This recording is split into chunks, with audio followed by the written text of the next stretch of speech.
ஒரு குட்டி பொண்ணு அவளோட வீட்டில் குக்கீஸை சாப்பிட்டுக்கிட்டு டீ பார்த்துட்டு இருக்கா. அங்கே இந்த மாதிரி இன்னொரு டீனேஜ் பொண்ணும் இருக்கா. அப்போ ஒர்க்கை முடிச்சுட்டு வீட்டுக்கு வந்து இந்த குட்டி பொண்ணோட அம்மா இந்த பொண்ணுகிட்ட பணத்தை கொடுத்து அனுப்புறாங்க. இந்த குட்டி பொண்ணை பார்த்துக்கிறதுக்காக அப்பாயின் பண்ண கேர்டேக்கர் போல இருக்கு இவ. சரி நாளைக்கு வந்துடுன்னு சொல்லி பணத்தை கொடுத்து அனுப்பிவிட்டு இந்த அம்மா அவங்களோட பொண்ணுகிட்ட, ஆமா நீ இன்னைக்கு எத்தனை குக்கீஸ் எடுத்து சாப்பிட்ட? நீங்கள் சொன்ன மாதிரி நான் ஒன்று தாம்மா எடுத்தேன் அப்படின்னு நிறைய குக்கீஸை எடுத்து சாப்பிட்டு போய் சொல்கிறா இந்த குட்டி பொண்ணு. நிஜமாலும் ஒன்று தான் எடுத்தியா?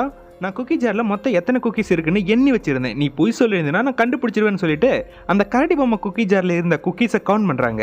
இந்த குட்டி பொண்ணு ஐயோ மாட்டிக்க போகிறோமே அப்படின்னு பார்த்துட்டு இருக்க குக்கீஸ் எல்லாம் கவுண்ட் பண்ணிட்டு, அப்போ நீ பொய் சொல்லியிருக்க சரின்னுட்டு அவங்க புதுசாக கொண்டு வந்த குக்கி ஜாரில் எல்லா குக்கீஸும் மாற்றி வைக்க பார்த்தா அது ஒரு மாதிரி டெரரா சைக்கோ ஜோக்கர் ஃபேஸ் மாதிரி இருக்கு. இதை பாரு செல்லம், இதுல இருந்து பெரியவங்க மட்டும்தான் குக்கீஸ் எடுக்கணும். யாராவது சின்ன பசங்க எடுத்தாங்கன்னா அவங்கள இது தீர்த்து கட்டிடும் அப்படின்னு இந்த குட்டி பொண்ணு ஜார்ல இருந்து குக்கீஸை எடுக்காம இருக்க ஒரு கதையை சொல்லிட்டு போறாங்க.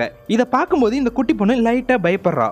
இருந்தாலும் கொஞ்ச நேரம் கழிச்சு அவளோட அம்மாவுக்கு தெரியாம மெதுவா கிட்ட வந்து அந்த குக்கி ஜார்ல இருந்து ஒரு குக்கியை எடுத்து, நீ என்ன பண்ணிட போற அப்படின்னு அந்த குக்கியை சாப்பிட்றா.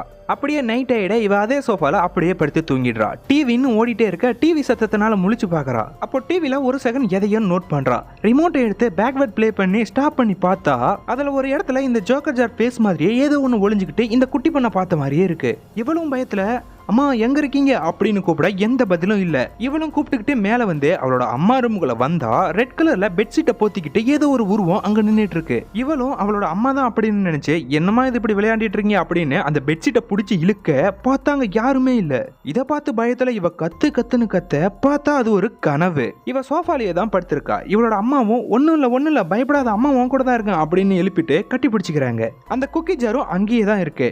தென் இந்த குட்டி பொண்ணை அவளோட ரூம்ல படுக்க வச்சுட்டு, எதுக்கும் பயப்படாத செல்லம், அம்மா பக்கத்து ரூம்ல தான் இருக்கேன் அப்படின்னு சொல்லிட்டு போறாங்க.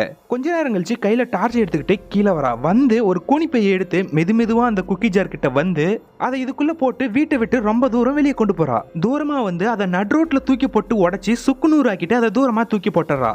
அடுத்த நாள் அவளோட வீட்டில் எப்பவும் போல, அப்பாடா இனிமே இந்த குக்கி ஜார் தொல்லை இல்லை அப்படின்னு ஹாப்பியா எழுந்து கீழே வரா.